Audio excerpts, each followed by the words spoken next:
I'm Krista Pyle, and I'm a mom and a teacher. I've taught in Title I elementary schools for the past 14 years. I've always felt like it was really important to see the whole child.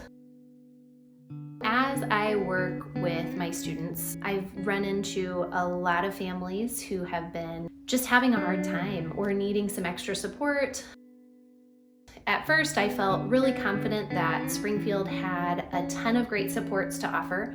I still believe that to be true, but I kind of had this imagined idea of the pamphlets that we send home with families to help them, and they would just, whenever they were truly ready, be able to pick up the phone, make a call, and be connected with someone who could help them. But I found that there were a lot of organizations who care very deeply about our families, but they just don't necessarily have the ability to walk alongside someone in need. I've had one family in particular who was in a ton of different crises over the past year. They had food insecurity, they had domestic violence, they had drug usage. The drug usage got worse over time. Police had to intervene several times throughout the year. The kids struggled with adequate clothing, being able to have hygiene that was healthy for their bodies. They'd struggled with homelessness throughout the years. They've been homeless for over 3 years.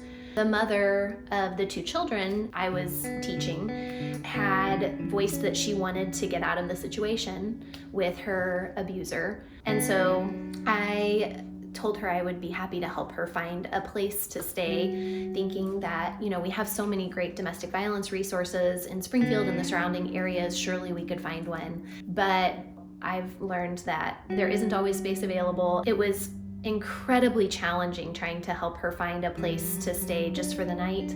There are several times where we would call a number and they would be very kind, but say that that's not a service that they were able to provide. They don't actually provide housing, and give us a list of even more numbers, kind of repeating the dead-end cycle. We found a lot of really well-meaning and great community resources, but it's really hard to expect families in crisis to be able to navigate that system on their own. And so that kind of opened my eyes to the reality of that pamphlet that we send home is great. It has a list of wonderful resources and very passionate, kind people in our community, but the family who's ready can't just pick up the phone and talk to someone who can help them navigate that. And so that motivated me to start looking at what other states are doing, what's working in Springfield, what successes have we had, and just kind of get a team of people together who felt passionately about trying to help our families as well. We do a great job in Springfield of really truly caring about people and wanting to help, and handing out Christmas presents or getting food to kids in need, or making sure that the tooth truck is available for dental care, which are all services that are appreciated and needed. But the deeper root of the issues of trying to break the generational poverty, generational domestic violence, generational drug use, or trauma, whatever it may be, it's really hard to find people who are trying to get to the root of that issue and then walk side by side along the person as they make their way out. Stronger Together is a cohort of educators and other people who are really passionate about helping families in our community. We formed because we were all seeing that need of, what can we do to help make this even better than it is? How can we help our community continue to evolve and change? We meet every Tuesday, and we're sharing the research that we found from other states, other communities, other cities, trying to kind of build a vision for Springfield. What will this look like for us? What is it that we would love to see in our city?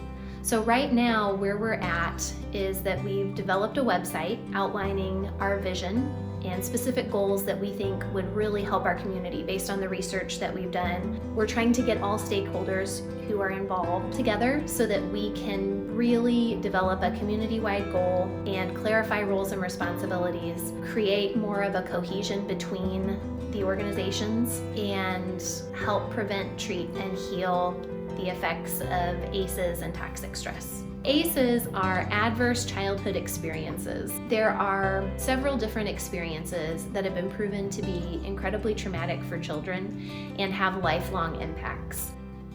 Some of the ACEs that are listed include having a parent or caregiver in jail, having a relationship status change, witnessing an adult be belittled or yelled at and screamed at, sexual trauma, physical trauma, witnessing physical violence, drug use or substance abuse, and so on. When we experience those things as children, it actually carries over with us into adulthood. The good news is that all of those effects of ACEs and trauma and toxic stress can be prevented and treated and healed. In our research, we found that the states and cities experiencing the most success were focusing heavily on the resilience part of it. That just because you have even all 10 ACEs or more doesn't mean that you can't live an incredibly healthy and long life.